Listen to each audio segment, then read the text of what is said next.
방금 조국 후보자의 해명 기자회견을 보다가 TV를 껐습니다. 볼 게 없다는 뜻이죠. 좌파는 뻔뻔하고 우파는 비겁하다고 내가 말을 한 적이 있습니다. 이 조국 사태가 극명하게 그것을 보여주고 있습니다. 어떻게 일개 장관 후보자가 청문회 역사상 이렇게 3주 이상 언론지상을 도배한 일이 있습니까?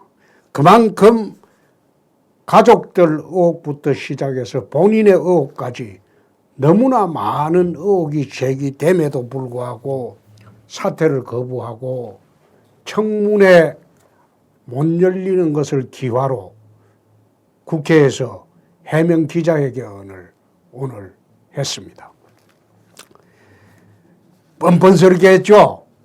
그런데 문제는 이런 뻔뻔한 기자회견을 하게 방치한 야당들의 태도입니다.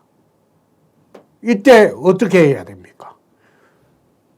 딴 장소도 아니고 만약 기자회견을 하려면 자기 사무실에서 해야 그게 맞죠. 그런데 국회까지 와서 하도록 내버려둔 야당들의 태도가 더 문제다. 말하자면 좌파는 뻔뻔스럽게 기자회견을 하려고 하고 우파는 비겁하게 이를 방치했다. 원래 몸으로 막아야 할 곳은 오늘 같은 경우입니다. 이건 몸으로 막았어야죠. 몸으로 막아도 선진화법 위반도 아닌데 몸으로 막지 않고 방치하고 언론을 통해서 뻔뻔하게 해명할 기회를 준 그 우파들은 비겁하다. 조국 사태를 보면서 또 하나 우리가 참 뻔뻔하다고 보는 것이 이를 실드치는 사람들입니다. 좌파 진영이 총동원해서 이를 실드치고 있습니다.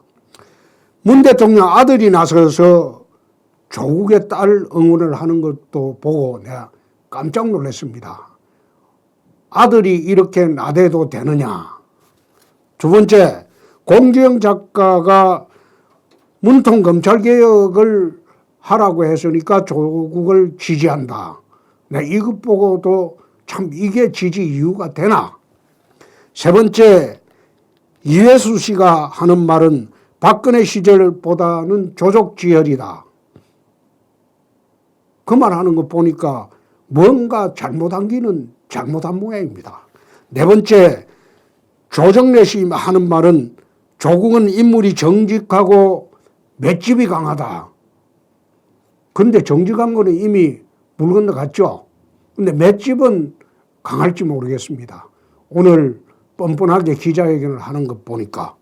다섯 번째, 유시민 씨 하는 거 보니까 직접 위반한 것은 하나도 없다. 그건 간접적으로는 다 위반했네요. 여섯 번째, 이재명 씨 하는 말 보니까 비이성적인 마녀 사냥이다. 그럼 자기들이 지난 탄핵 때 박근혜가 7시간 동안 청와대에서 미래했니 온갖 억척을 부리면서 거짓말한 것은 그 마녀 사냥이 아니었습니까? 박원순 씨는 대한민국 발전에 꼭 필요한 인물이다. 대한민국 발전은 그런 부패한 인물이 하는 건 아니죠. 무능한 인물이 하는 것도 아니고 나는 조국 씨가 부패할 뿐만 아니라 무능하다고 했습니다. 서울법대 교수할 때 오상방위 사건도 있었고 사법시험도 합격 못한 사람이 어떻게 사법시험 합격한 LT 집단의 법무부 장관을 하겠다는 겁니까? 지금 조국 씨가 내세우는 유일한 것은 검찰 개혁하겠다는 겁니다. 그런데 개혁은 깨끗한 손으로 해야죠. 더러운 손으로 개혁을 하게 되면 그 개혁은 개혁이 아니라 개악이 됩니다. 그래서 오늘은 이 말씀 한마디로 조국 사태에 대해서 끝을 내고자 합니다. 신동엽 시인 말 중에서 시 중에서 이런 말이 있습니다. 껍데기는 가라. 4월도 알맹이만 남고 껍데기는 가라. 껍데기는 가라. 동학년 곰나루터에 그 아우성만 남고 껍데기는 가라. 그리하여 다시 껍데기는 가라.